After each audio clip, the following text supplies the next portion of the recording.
लोकसभा आणि 10 विधानसभांचा दांडगा अनुभव। शह आणि काट शहाचे राजकारण, जनतेच्या प्रश्नांना नेत्यांची उत्तरे, समाजकारण आणि राजकारण, मस्त नेते आणि त्रस्त जनता, काय म्हणतो 5 वर्ष न दिसणाऱ्या नेत्यांबद्दल समाज। एक बार फिर से अपने राजनीतिक प्रतिद्वंदियों पर उछाला जाएगा कीचड़। काय आहेत सर्वसामान्यांच्या समस्या। जनतेचा कौल कुणाला, भाजपचे ना युतीला की काँग्रेस राष्ट्रवादी आघाडीला। शय और बात के इस खेल में किसकी बनेगी बात और कौन रहेगा खाली हाथ। प्रत्येक गांव आणि शहर हमारे आपकी समस्या जानने के लिए महाराष्ट्रातल्या तमाम जनतेचे प्रश्न घेऊन येत आहोत। बघत रहा निवडणूक रणसंग्राम 2019, फक्त विदर्भ न्यूज आणि VCN न्यूज वरती।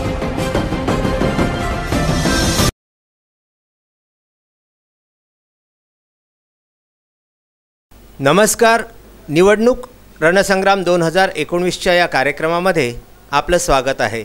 18 एप्रिल रोजी होऊ घातलेल्या लोकसभा निवडणुकींच्या पार्श्वभूमीवरती अमरावती जिल्ह्यातल्या ज्या निवडणुका होऊ घातलेल्या आहेत त्यामध्ये 24 उमेदवारांनी आपले उमेदवारी अर्ज शासनाकडे सादर केलेले आहेत आणि 24 उमेदवार रिंगणामध्ये उतरलेले आहेत। या 24 उमेदवारांची ओळख मतदारांपर्यंत पोचविणे आणि मतदारांपर्यंत त्यांचा परिचय पोचविणे हा या कार्यक्रमाचा मूळ उद्देश आहे। सोबतच जनसामान्यांच्या ज्या अपेक्षा आहेत, जनसामान्यांचे जे प्रश्न आहेत ते या माध्यमातून शासनापर्यंत पोहोचवणे हा सुद्धा मूळ उद्देश या कार्यक्रमामागचा आहे।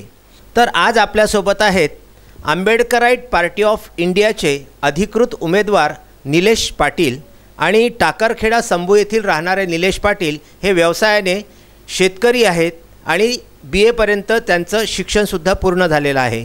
कोट या निशाणीवरती ते आपली निवडणूक या रिंगणामधून लढवित आहे। निलेशजी, आपलं आमच्या VCN न्यूजच्या या स्टुडिओमध्ये हार्दिक स्वागत आहे। सर्वप्रथम आपण आपला परिचय हा थोडक्यात मतदारांपर्यंत पोहोचवावा असं मला वाटतं। मी निलेश आनंदराव पाटील, राणा टाकरखेडा संभू, तालुका भातकुली, जिल्हा अमरावती येथील रहिवासी असून माझं शिक्षण BA आहे आणि लोकसभेसाठी मी उमेदवारी दिलेली आहे। टाकरखेडा संभू येथील रहिवासी असलेले निलेश पाटील आणि व्यवसायाने शेतकरी असलेले निलेश पाटील यांनी आपला परिचय आपल्याला मतदारांपर्यंत पोचविलेला आहे।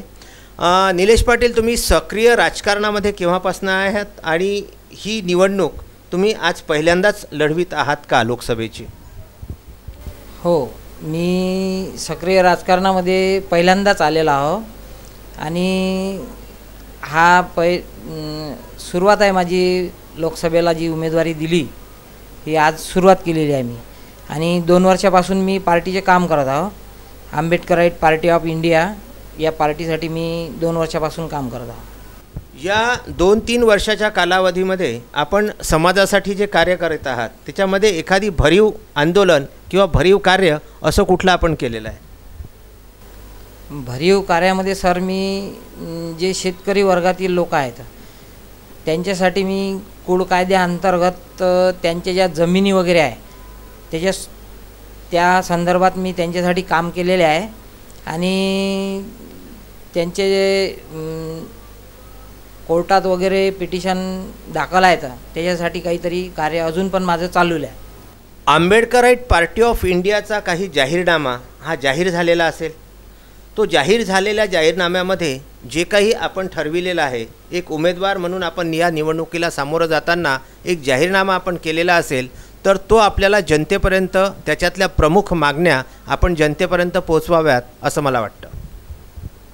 आमचा जाहीरनामा आम्ही पार्टीचा जाहीरनामा आंबेडकराईट पार्टी ऑफ इंडिया यांचा जाहीरनामा पूर्ण जनतेपर्यंत पोहोचवायसाठी त्याच्यामध्ये आम्ही ज्या म्हणजे जनतेसाठी जे मुद्दे घेतलेले आहेत, जनतेसाठी जे मुद्दे घेतलेले आहेत या मुद्द्यामध्ये सिटीजन इन्कम राईट म्हणजे नागरिकाचा जो आर्थिक अधिकार आहे तो नागरिकांना मिळाला पाहिजे। तसंच बेसिक युनिव्हर्सल इन्कम म्हणजे नागरिकांना जे BPL मध्ये येणारे जे कुटुंब आहेत यांच्यासाठी जे बेसिक त्यांची आय असली पाहिजे ती लोकांना मिळाली पाहिजे. आणि याच्यासोबतच अजून शेतकऱ्यांचे मुद्दे आहेत, काही जिल्हा लेवलवर आपल्या शैक्षणिक मुद्दे आहेत. हे सर्व मुद्दे घेऊन आम्ही पार्टीसाठी काम करत आहोत. एक महत्त्वाचा प्रश्न इथे असा आहे की अमरावती लोकसभा मतदारसंघ हा SC राखीव आहे आणि SC राखीव असूनसुद्धा या ठिकाणी शिवसेनेचे खासदार गेल्या 10 वर्षापासून आहेत. रिपब्लिकन ऐक्य इथे गटागटांमध्ये विभागला गेलेला आहे. आठवलेंचा गट वेगळा, वंचित बहुजन आघाडी वेगळी, आंबेडकरांचा गट वेगळा, गवईंनी युवा स्वाभिमानचा रस्ता धरला तो वेगळा, बसपा सोडून देवपारे वंचित आघाडीमध्ये गेले तो रस्ता वेगळा. अशा परिस्थितीमध्ये आंबेडकराईट पार्टी ऑफ इंडिया ज्या ठिकाणी आपण हे रोवला आहात हे कशासाठी आणि का बरं? सर, आता ते असं आहे, जे गटागटात विभागले गेलेले लोक आहे, आजपर्यंत आमचे जे लीडर होते, लीडर लोकांनी आजपर्यंत म्हणजे काय केलं काय नाही केलं हे सर्व जनतेला दिसते आहे. आणि त्याच्यामधून जी जनता आहे आपली, जनतेनं त्यांना म्हणजे पूर्ण परीक्षा झालेली आहे त्यांची. आणि त्याच्यातून आम्ही असा विचार केला की आपले नेते आपल्यासाठी काही नाही करणार आहे, म्हणून त्याच्यामुळे आपण काहीतरी कोण्यातरी पार्टीचा सहारा घेऊन आपण काहीतरी केलं पाहिजे आणि या लोकांच्या भरोशावर नाही बसलं पाहिजे. म्हणून त्याच्यासाठी आम्ही ते पाऊल उचललेलं आहे आणि उमेदवारी दाखल केली. पार्टीने आंबेडकराईट पार्टी ऑफ इंडियाने आतापर्यंत रिपब्लिकन जनतेसाठी काय कार्य केलेलं आहे नॅशनल लेवलवरती ते पण आपण सांगावं. आमच्या आंबेडकराईट पार्टी ऑफ इंडिया, आमचे नॅशनल प्रेसिडेंट आहेत विजय मानकर साहेब. हे पूर्ण म्हणजे आजपर्यंत कमीत कमी 20 राज्यात या पार्टीचं अस्तित्व फैललेलं आहे. आणि त्याच्यासाठी त्यांनी संसदेला आजपर्यंत 16 पिटिशन संसदेला दिलेले आहे. त्याच्यामध्ये अनुसूचित जाती, अनुसूचित जनजाती यांचे मुद्दे, जल जमीन जंगलचे मुद्दे आणि प्रायव्हेट सेक्टरमध्ये आरक्षण, त्याच्यासाठी त्यांनी भरपूर प्रयत्न केलेले आहे. आणि ते पिटिशन ऑलरेडी संसदेला दिलेले आहे आणि संसदेने त्याच्यावर काम करणं चालू केलेलं आहे. त्याच्यामध्ये अजून OBC सबप्लॅन, अफर्मेटिव्ह ॲक्शन याच्यासाठी भरपूर काम करणे चालू आहे. आणि पार्टी या लेवलवर म्हणजे नॅशनल लेवलवर या सर्व मुद्द्यासाठी ST, SC, OBC आणि इतर मायनॉरिटीज सर्व लोकांसाठी काम करणे चालू आहे. आंबेडकराईट पार्टी ऑफ इंडिया ही आपल्या सर्वसामान्य जनतेसाठी कुठल्या प्रकारचं काम करत आहे हे त्यांनी सांगितलेलं आहे. आणखी असे कुठले मुद्दे आहेत जे आपल्याला येत्या आपल्या 10 वर्षामध्ये खासदारांकडून असं वाटलं की या ठिकाणी अशा चुका झालेल्या आहेत किंवा ही कामं भरीव कामं पूर्ण झालेली नाही आहेत, असे कुठले मुद्दे आणखी आपल्याला सुचतात? आपल्या अमरावती जिल्ह्याच्या लेवलवर जर पाहिलं तर आपल्या अमरावती जिल्ह्यामध्ये अजून शिक्षणामध्ये काही सुधार नाही झालेला आहे. शिक्षणामध्ये ते मेडिकल कॉलेज वगैरे आपल्या इथे आहे आणि पूर्ण जे विद्यार्थी आहे त्यांना बाहेर ठिकाणी पुन्हा मुंबई ठिकाणी जावं लागतं शिक्षणासाठी. आणि त्याच्यानंतर शेतकऱ्यांचा मुद्दा आहे. शेतकऱ्यांच्या मुद्द्यासाठी आपल्या तालुका लेवलवर काहीतरी वेअरहाऊस, कोल्ड स्टोरेज उभारायला पाहिजे. आणि त्याच्यानंतर आपले नॅशनल लेवलवरच्या एका मुद्द्यावर जर पाहिलं तर जे भारतीय संविधान आहे, हे भारतीय संविधान शालेय दृष्टिकोनातून अभ्यासक्रमामध्ये आलं पाहिजे, हा सर्वात मोठा मुद्दा आहे. असे काही वैयक्तिक मुद्दे वगैरे घेऊन आम्ही पार्टीचं काम करतो. काय वाटतं आपल्याला की आपल्याला लोकांनी आंबेडकराईट पार्टी ऑफ इंडियाला संपूर्ण जसं आपण आता सांगितलं की 20 राज्यामध्ये आपल्या आंबेडकराईट पार्टी ऑफ इंडियाचं कार्य सुरू आहेत आणि विजय मानकर याचे ते अध्यक्ष आहेत, तर काय वाटतं आपल्याला की आपल्या पार्टीला किती यश मिळेल आणि किती ठिकाणी त्यांनी आपले उमेदवार उभे केलेले आहेत? आज आंबेडकराईट पार्टी ऑफ इंडियाचे ऑल इंडियातून 200 उमेदवार उभे आहेत आणि 200 उमेदवारापैकी आज उत्तर भारतामध्ये कमीत कमी आमच्या 100च्या वर सीटा येतील असा आम्हाला अंदाज आहे. आणि आमचे जे नॅशनल प्रेसिडेंट आहे ते पूर्ण रात्रंदिवस अहोरात्र पूर्ण एक करून पार्टीसाठी काम करत आहे आणि जनतेचे मुद्दे सरकारला रेटून लावत आहे. आंबेडकराईट पार्टी ऑफ इंडियाच्या 100 जागांवरती आपला अधिकार ते सांगत आहेत. उत्तर प्रदेशामध्ये ज्या निवडणुका होणार आहेत त्यामध्ये साधारणतः 100 खासदार ते देतील असा त्यांना या ठिकाणी विश्वास वाटतो आहे. एकंदरीत अमरावती जिल्ह्याचा आपण किती ठिकाणी दौरा केलेला आहे आणि तिथली परिस्थिती काय काय तुम्हाला वाटते आहे? शिवसेनेने या भागामध्ये काय नाही केलं असं आपल्याला वाटतं, किंवा आडसूळ यांनी म्हणजे समाजाचे असूनही समाजासाठी काय केलं नाही असं आपल्याला वाटतं? सर, आज आपले 15 वर्षापासून जे असलेले खासदार आहेत यांनी आजपर्यंत असं कुठं मला आठवत नाही की यांनी दौरा केलेला असन, कुठं काम केलं असन.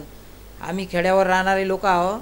आजपर्यंत आम्ही त्यांना खेड्यावर पाहिलेलं नाही आणि त्यांचे कामंसुद्धा असे काही दिसत नाही.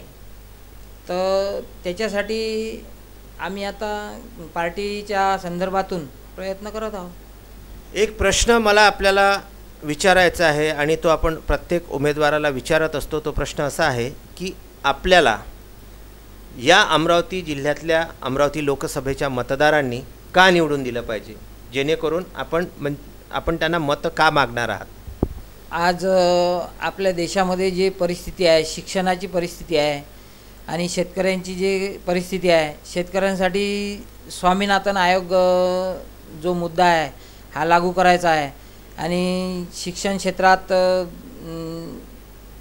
काही म्हणजे शिक्षण क्षेत्रात दुरुस्ती करायची आहे आणि हेल्थ हाऊसिंगमध्ये दुरुस्ती करायची आहे. या सर्व क्षेत्रामध्ये दुरुस्ती करायसाठी मला लोकांनी मतं दिले पाहिजे आणि मी जर निवडून आलो तर मी शेतकऱ्यांचा आणि तसंच विशेष म्हणजे मीडियाला स्वातंत्र्य भेटलं पाहिजे आणि आपल्या शिक्षण क्षेत्रामध्ये विद्यार्थ्यांना बाहेर ठिकाणी न जाता आपल्या जिल्ह्यामध्ये शिक्षण मिळालं पाहिजे. असे सर्व अनेक असे मुद्दे घेऊन मी रिंगणात आलो. तसं मला लोकांनी मतदान केलं तर मी निवडून जर आलो तर मी हे सर्व मुद्दे शासनासमोर रेटून धरेल.